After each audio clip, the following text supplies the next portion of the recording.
A ver, ¿cómo es posible que una simple charla, una conversación casual, pueda cambiar por completo el rumbo de la literatura de todo un país? Suena un poco a película, ¿verdad? Pero es que a veces la historia del arte gira en torno a un único momento, a una sola idea. Pues bueno, vamos a meternos de lleno en la historia de cómo la poesía española vivió una de sus mayores transformaciones. Un cambio radical que vino de importar un espíritu y unas formas totalmente nuevas, directamente desde la Italia del Renacimiento. Para entender la magnitud de la que se lió, primero tenemos que echar un vistazo a cómo estaban las cosas antes. Antes de que todo esto pasara, la poesía en España tenía su propia voz, muy potente, muy asentada y seguía unas reglas bastante claras que venían de la Edad Media. Hablamos de una tradición que se basaba sobre todo en el verso de arte mayor castellano, el de 12 sílabas. Una estructura muy sólida, muy sonora, pero que muy pronto iba a encontrarse con una nueva musicalidad que venía de fuera y que lo cambiaría todo. Y claro, para que ocurra una revolución literaria como esta, no basta con una buena idea. El contexto lo es todo. El arte nunca está en una burbuja, y el clima político-cultural de la España del siglo XVI fue, digamos, el terreno perfecto para que esta nueva semilla italiana pudiera florecer. Es que el siglo XVI en España es como una obra en tres actos, muy distintos entre sí. Primero, la unificación de los reyes católicos. Después, y aquí está la clave de nuestra historia, una apertura a Europa brutal con Carlos I. Y para terminar, un cerrojazo cultural casi total con su hijo, Felipe II. Esa etapa del medio, la de Carlos I, es fundamental. Es que esto lo deja clarísimo. Fue una ventana de oportunidad única.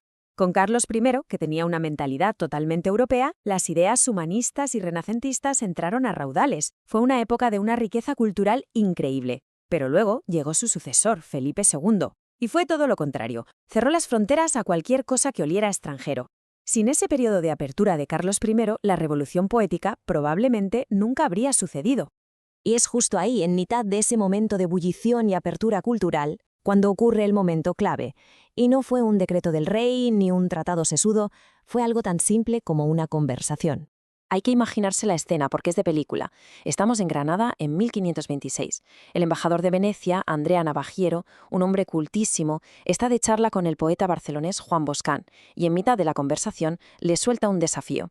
Oye, ¿y por qué no probáis en España a escribir sonetos y otras poesías al estilo italiano?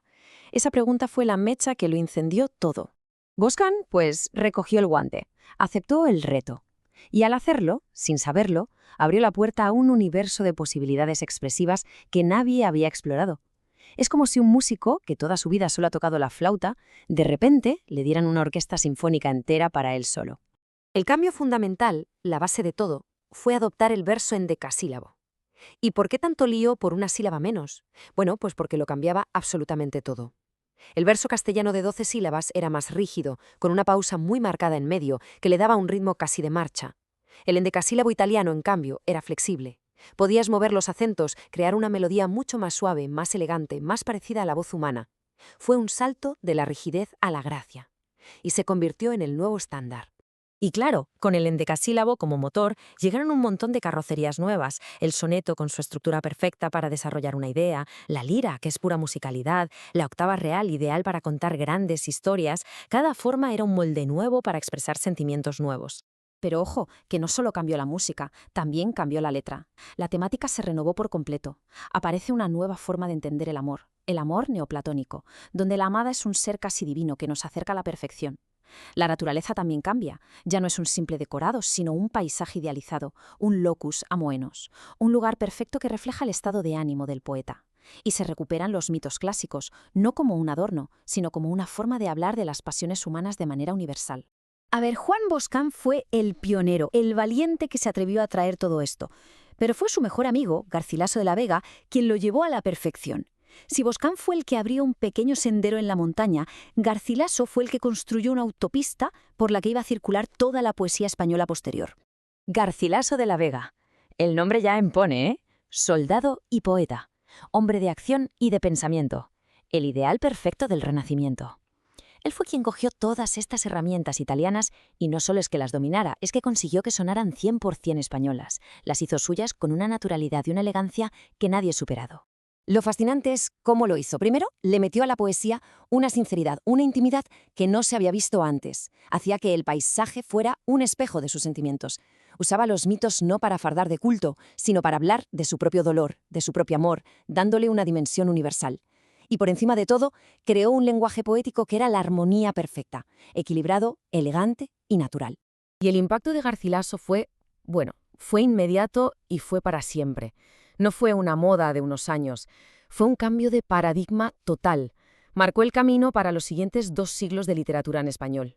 El gran filólogo Rafael Lapesa lo resumió de una forma que es que lo clava. Dijo esto, que debajo de un texto español de la época siempre hay un eco latino o italiano. Y en esa fusión, en esa capacidad de integrarlo de fuera y hacerlo propio, está la verdadera revolución. Se creó algo completamente nuevo a partir de modelos que venían de fuera.